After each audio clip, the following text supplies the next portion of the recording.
Okay, here's the thing. I'm very excited about this package. So, is it the same day? Yes. Same outfit? Yes. We're shooting a nighttime video. Same tea. Not the same exact. Same teacup. It's not the same tea. I already drank the other tea. But I was very excited about the package. So I was like, we'll wait till tomorrow. And then I was like, no, I don't want to wait till tomorrow. But I did promise that I'd open it with y'all. So let's open it together first, and then we'll read one chapter. Okay, so this is from Indy Hart, who did the bookmark that I showed y'all with the mushroom and the rainbow. And when I was thinking about giving away bookmarks, when I made that decision, I know I need to order some more. And so I ordered a few things from her, including the one duplicate of that. That'll go to you. First of all, how cute. How cute. I love it. Shiny is my favorite. Purple is my favorite. Okay. Got a bag. You know how, like, like, that's everything. That's everything. That's, for bookmarks, that's a thick package. That's everything. But you're still like, that's it. Okay.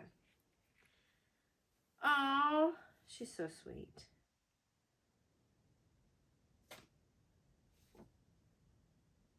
So she put my name on here, like it's a cute little personalized, but she wrote my name herself, and then signed her name, Mandi. She also, I don't know if she still does it. I know she was selling them, but she makes jewelry too, like earrings and stuff like that.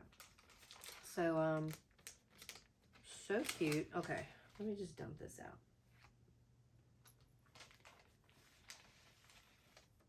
So I follow her on Instagram. Well, she gave me some extra little freebies. Cute little bag with my name and a heart.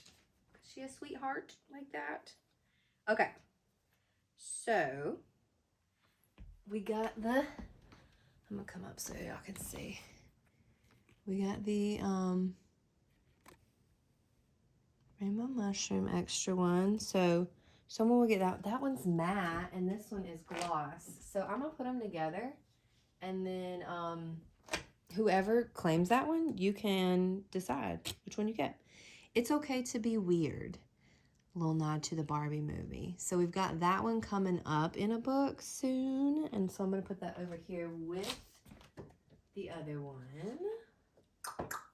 So exciting. Oh, she's so sweet. She sent me a couple of stickers. These are little freebie stickers. So sweet. So cute. Oh, I'm gonna put those with my other stickers. I ordered these 2 stickers. So this, Avi, Love, LeVar Burton. I've actually thought about redoing this shelf, and it was my childhood shelf, but maybe on one side doing all my book stickers, because there's a whole pile of them. And then this one, I have a bookmark, but I love this cat. So I thought about, my goodness, it's not wanting to focus. Thought about we would get this, and then it's a magnetic bookmark. Actually, it's a really nice bookmark. So Halloween, one of the books will be this bookmark, and then I'll keep the sticker and add it to my sticker collection. So I could still have the picture, which I think is just gorgeous. Anyway, love, love, love her stuff. Want to promote the locals, the local peeps. Thank you, Mandi. Such a sweetheart. So cute. Okay. I'm in my little neuroatypical heart happy. That's a thing, right? Like shopping. I think it's serotonin, dopamine. It releases something. I love it. All right, one chapter, my loves. Let's do this. Speaking of, I wonder if that's her or somebody else. Anyway, we'll figure that out later. Chapter 33, A London Cab Horse.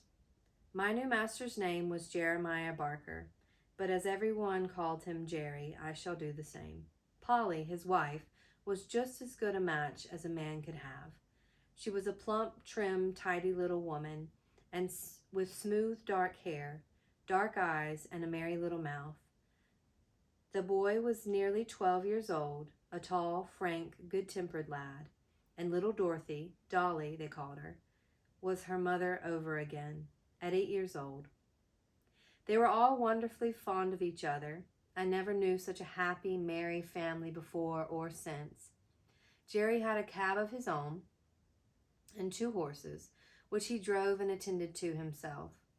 His other horse was a tall, white, rather large-boned animal called Captain. He was old now, but when he was young he must have been splendid. He had still a proud way of holding his head and arching his neck. In fact, he was a high-bred, fine-mannered, noble old horse, every inch of him. He told me that in his early youth he went to the Crimean War. He belonged to an officer in the cavalry and used to lead the regiment. I will tell more of that hereafter. The next morning, when I was well groomed, Polly and Dolly came into the yard to see me and make friends. Harry had been helping his father since the early morning, and had stated his opinion that I should turn out a regular brick. Polly brought me a slice of apple, and Dolly a piece of bread, and made as much of me as if I had been the Black Beauty of olden time. It was a great treat to be petted again, and talked to in a gentle voice, and I let them see as well as I could that I wished to be friendly. Polly thought I was very handsome and a great deal too good for a cab, if it was not for the broken knees. Of course, there's no one to tell us whose fault that was, said Jerry, and as long as I don't know, I shall give him the benefit of the doubt.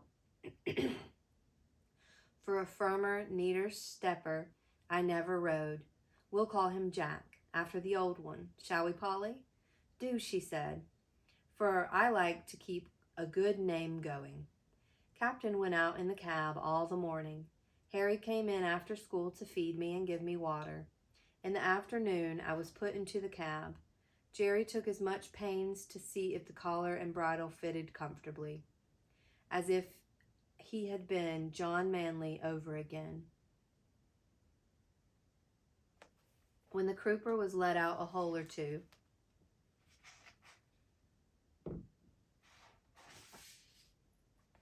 it fitted well. There was no bearing rein, no curb, nothing but a plain ring snaffle. What a blessing it was. After driving through the side street, we came to the large cab stand where Jerry had said good night. On one side of this wide street were high houses with wonderful shop fronts, and on the other was an old church and churchyard surrounded by iron palisades. Alongside these iron rails, a number of cabs were drawn up, waiting for passengers. Bits of hay were laying about on the ground. Some of the men were standing together. Some were sitting on their boxes, reading the newspaper, and 1 or 2 were feeding their horses with bits of hay and a drink of water.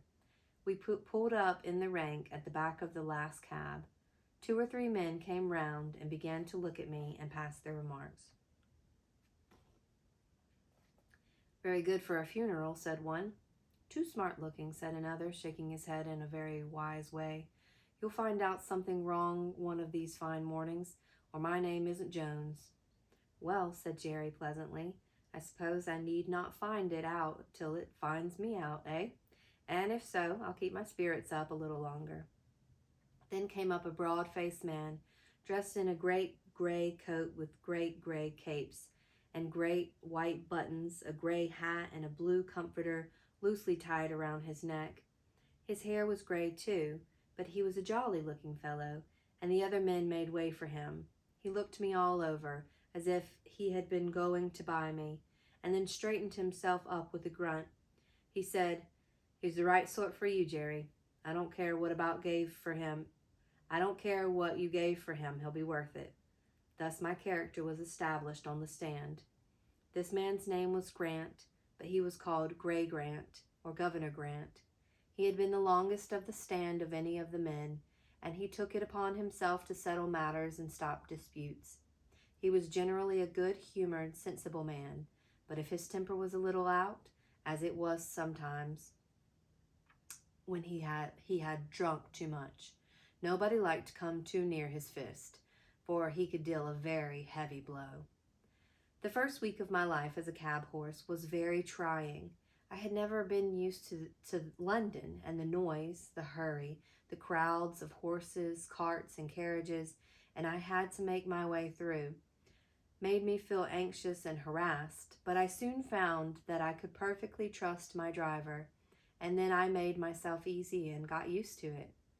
Jerry was a good driver, as I had ever known, and what was better, he took as much thought for his horses as he did for himself.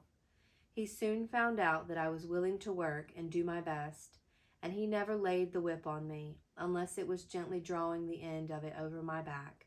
Then it was to go on. But generally I knew this quite well by the way he took up the reins, and I believed his whip was more frequently stuck up by his side than in his hand. In a short time, I and my master understood each other, as well as horse and man can do. In the stable, too, he did all that he could for our comfort. The stalls were the old-fashioned style, too much on the slope, but he had 2 movable bars fixed across the back of the stalls, so that at night, and when we were resting, we just took off our halters and put up the bars, and thus we could turn about and stand whichever way we pleased, which was a great comfort. Jerry kept us very clean and gave us as much change of food as he could, and always plenty of it. And not only that, but he always gave us plenty of clean, fresh water, which he allowed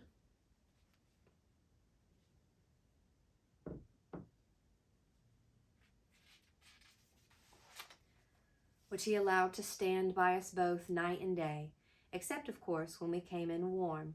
Some people say that a horse ought not drink all he likes, but I know if we were allowed to drink when we want it, we drink only a little at a time, and it does us a great deal more good than swallowing down half a bucket full at a time, because we have been left without it till we are thirsty and miserable.